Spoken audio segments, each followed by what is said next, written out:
नमस्कार, आपका बात 25 में स्वागत है। ये कार्यक्रम बड़े एक लंबे अंतराल के बाद में हो रहा है। और हम आज याद करेंगे 16 दिसंबर 1971 को। तो बहुत सारे लोगों को ये याद होगा, उस समय रेडियो पे खबरें आती थी और हम सुनते थे कि बांग्लादेश की वार में 71 की वार में क्या हो रहा है। कुल मिला के 13 दिन ये लड़ाई चली थी। वैसे तो कहा जाता है कि भारत की तरफ से ऑपरेशन पहले ही शुरू कर दिया गया था, मुक्ति वाहिनी के रूप में। और मुक्ति वाहिनी के लोग और भारत के सैनिक जो कि मुक्ति वाहिनी के वेश में बांग्लादेश में जाके उस समय जो पूर्वी पाकिस्तान था वहाँ पे जाके अपने ऑपरेशन शुरू कर चुके थे। तो उसके उत्तर में उसके जवाब में पाकिस्तान ने 3 दिसंबर 1971 को युद्ध कर दिया। युद्ध दोनों तरफ हुआ, वेस्टर्न फ्रंट पे और ईस्टर्न फ्रंट पे। और 51 साल के बाद में इन चीज़ों को याद तो करना ही चाहिए, क्योंकि एक लंबा अरसा गुजर गया है। 51 साल बहुत लंबे होते हैं। उस समय जो 15 से 20 साल के लोग थे, जैसे कि हम लोगों की उम्र के लोग थे, उनको तो याद होगा कि किस तरह से क्या हो रहा था और किस तरह का वातावरण था। आज की तरह से मीडिया और सोशल मीडिया और 300 और 500 और 700 टेलीविज़न चैनल तो थे नहीं।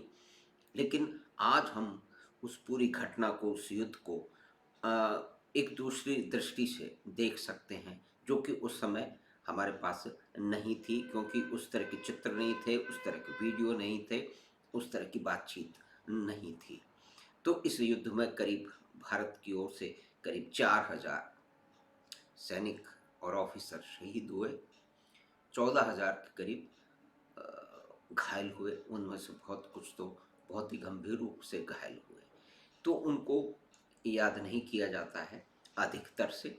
लेकिन अ, जो मेमोरियल है उसकी शुरुआत हो चुकी है और वहाँ पे जैसौर से वो जो बंदूक है, वो भी जैसौर की लड़ाई से लाई हुई बंदूक है, जो कि आर्मी मेमोरियल में लगाई गई है। तो इसमें जो मुख्य रूप से जनरल मानेकशॉ का जो भूमिका थी, जो उनका रोल था, जो उनकी लीडरशिप थी, वो तो थी।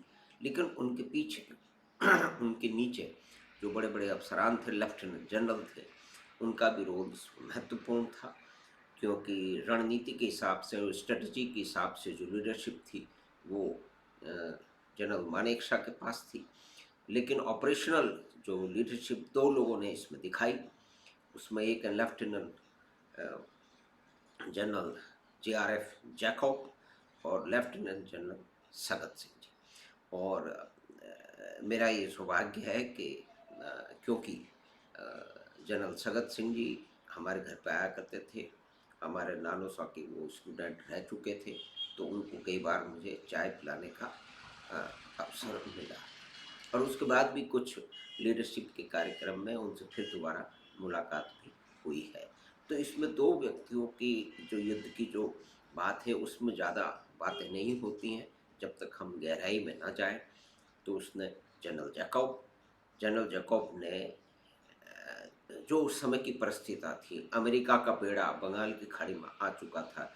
यूएन में मीटिंग चल रही थी, वहाँ पे भुट्टो ने जो है वो कागज़ फाड़ दिए थे, वो अपना इस हिसाब से ड्रामा कर रहे थे। और वैसे जो भी कुछ हो रहा था उसमें भुट्टो की एक बहुत बड़ी भूमिका थी। इसको हम कभी फिर दोबारा बातचीत करेंगे। तो जनरल सगत सिंह जी ने उनको आदेश नहीं था मेघना नदी को पार करने का। लेकिन और क्योंकि उस समय बहुत चौड़ी वो नदी हो गई थी और इस तरह का कोई ऑपरेशन पहले नहीं हुआ था, वो भी हेलीकॉप्टर की सहायता से। लेकिन बिना किसी आदेश के और अपनी समझ और अपनी स्ट्रेटजी के हिसाब से अपनी इन पोजीशन लीडरशिप का रोल निभाते हुए उन्होंने अपने लोगों को आदेश दिया कि वो मेघना नदी को पार कर लें। तो इस तरह से बहुत सारे बड़े शहरों को छोड़ते हुए वो सीधे आगे बढ़ गए और दूसरी तरफ जनरल जैकब ने एक सरेंडर की परिस्थिति थी। वहाँ पे यूएन में मीटिंग चल रही है और ये कहा जा रहा था कि ये जो अब सीज फायर होगा और ये सीज फायर जो है ना इसका सुपरविजन यूएन करेगा, तो उसी के कागज बनाए गए थे, उसी के जो है ना वो एग्रीमेंट बनाया गया था।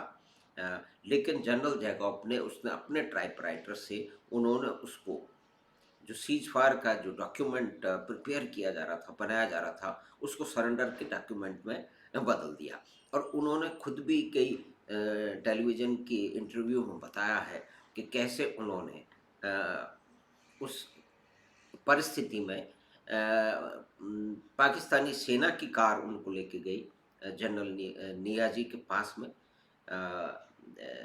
और उनके पास में सिर्फ 3000 सैनिक थे, जबकि पाकिस्तान की सेना के पास ढाका के अंदर 26,400 से अधिक सैनिक थे।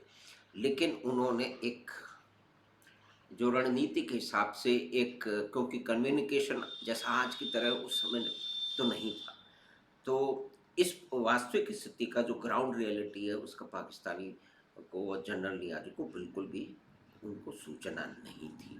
तो इसका फ़ायदा उठाते हुए उन्होंने एक बहुत बड़ी रिस्क ली। पहले तो उन्होंने जो सीज़ फायर का डॉक्यूमेंट था उसको सरेंडर में बदल दिया और फिर नियाज़ी को कहा कि मैं तुमको सिर्फ आधा घंटा देता हूँ, नहीं तो हम लोग हमला करेंगे, अगर तुम सरेंडर कर दोगे तो तुमको तुम्हारी रक्षा की जाएगी, हर पाकिस्तानी सैनिक की रक्षा की जाएगी, नहीं तो मेरे हाथ में कुछ नहीं रहेगा, मुक्ति वाहिनी तैयार बैठी है और हमको भी हमारी सेना को आदेश देना पड़ेगा, तो सिर्फ तुम्हारे पास आधा घंटा है सोच विचार करने के लिए, उसके बाद मैं किसी बात की ज़िम्मेदारी नहीं लेता।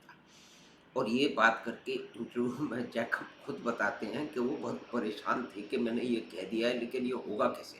क्या जनरल नियाज़ी मान जाएगा? लेकिन वो जब दोबारा आधा घंटा पूरा होने पे गए, तब उन्होंने 3 बार जीआरजी से पूछा कि do you accept that surrender? Do you accept these terms? तो नियाज़ी ने 3 बार कुछ नहीं कहा। तो ना उसने हाँ बोली तो ना, तो उन्होंने कहा I take it as acceptance, और चलिए हम जो सरेंडर की जो प्रोसेस है उसको आगे बढ़ाते हैं और किस तरह से फिर आगे पाकिस्तान के 90,000 से अधिक, यानी कि दूसरे विश्व युद्ध के बाद में इतने बड़ा कभी सरेंडर सैनिकों का हुआ नहीं। वो 1971 में हुआ और उसमें जहाँ लीडरशिप, देश की लीडरशिप श्रीमती इंदिरा गांधी के पास थी, आर्मी की लीडरशिप जनरल मानेकशॉ के पास थी, और ऑपरेशनल में जो मुख्य भूमिकाएं दूसरों के साथ में निभाई, जिन्होंने इस युद्ध की दिशा और दशा को बदल दिया, वो थे लेफ्टिनेंट जनरल जे.आर.एफ. जैकब और लेफ्टिनेंट जनरल सगत सिंह जी, जो कि राजस्थान के बीकानेर से आते हैं। तो हमें आशा है कि ये छोटी सी बातचीत जो कि हमने याद किया वो 1971 के युद्ध को और उसमें जो मुख्य घटनाओं को और जो उनके आत्मसमर्पण हुआ जनरल नियाज़ी का, उसमें जो बैकग्राउंड की घटनाएं हैं, और 2 मुख्य लेफ्टिनेंट जनरल लोगों ने, जे.आर.एफ. जैकब और लेफ्टिनेंट जनरल सगत सिंह जी ने जो उसके अंदर भूमिका निभाई, उस पे हमने बात की।